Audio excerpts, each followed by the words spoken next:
Welcome to Foundation Friday. The dedication and covenant of silent unity was signed on December 7th, 1892 by Charles and Myrtle Fillmore, founders of the Unity movement. It is unlikely when they signed this covenant that they had any idea how far-reaching unity would be as it evolved into the church we know and love today.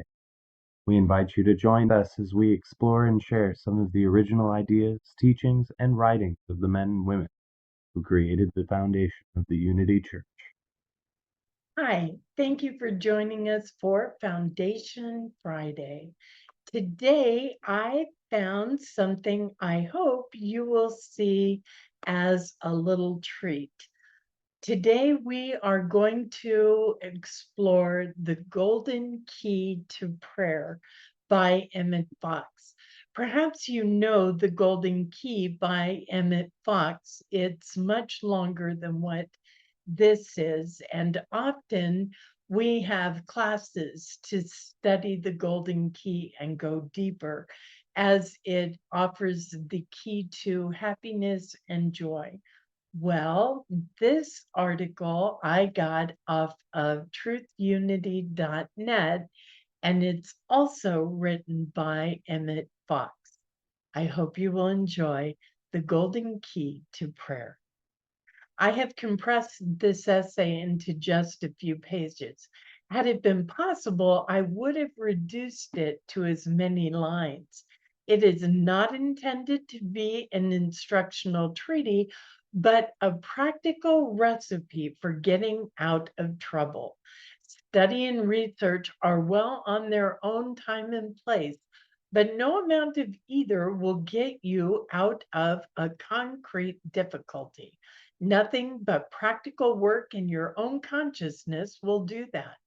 The mistake made by many people when things go wrong is to skim through book after book without getting anywhere. Read the Golden Key several times. Do exactly what it says. And if you are persistent enough, you will overcome any difficulty. Emmett Fox. Prayer will enable you sooner or later to get yourself or anyone else out of any difficulty on the face of the earth. It is the golden key to harmony and happiness.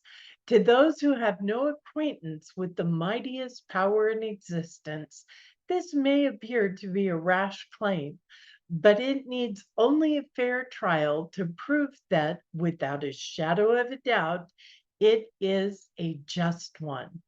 You need take no one's word for it, and you should not. Simply try it for yourself and see. God is omnipotent, and man is his image and likeness, and has dominion over all things. This is the inspired teaching, and it is intended to be taken literally at its face value. Man means every man, and so the ability to draw on this power is not the special prerogative of the mystic or the saint, as is often supposed, or even of the highly trained practitioner. Whoever you are, wherever you may be, the golden key to harmony is in your hand now. This is because in scientific prayer, it is God who works and not you. And so your particular limitations or weaknesses are of no account in the process. You are the only channel which the divine action takes place. And your treatment will really be just the getting of yourself out of the way. Beginners often get startling results at the first time of trying, for all that is absolutely essential is to have an open mind and sufficient faith to try the experiment. Apart from that, you may hold any views on religion or none at all. As for the actual method of working, like all fundamental things, it is simplicity itself. All that you have to do is this: Stop thinking about the difficulty, whatever it is, and think about God instead. This is the complete rule. And if you only will do this, the trouble, whatever it is, will presently disappear. It makes no difference what kind of trouble it is.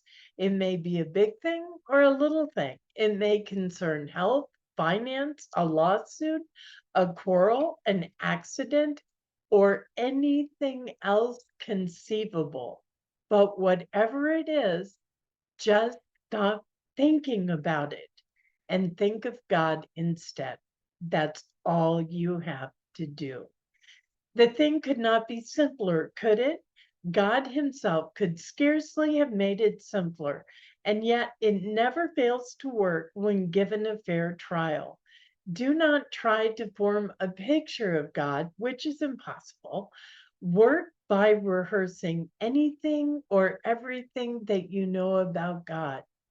God is wisdom, truth, inconceivable love. God is present everywhere, has infinite power, knows everything, and so on. It matters not how well you may think you understand these things, go over them repeatedly. But you must stop thinking of the trouble, whatever it is. The rule is to think about God. And if you are thinking about your difficulty, you are not thinking about God. To be continually glancing over your shoulder, as it were, in order to see how matters are progressing is fatal, because that is thinking of the trouble. And you must think of God and of nothing else. Your object is to drive the thought of the difficulty right out of your consciousness, for a few moments at least, substituting for it the thought of God. This is the crux of the whole thing.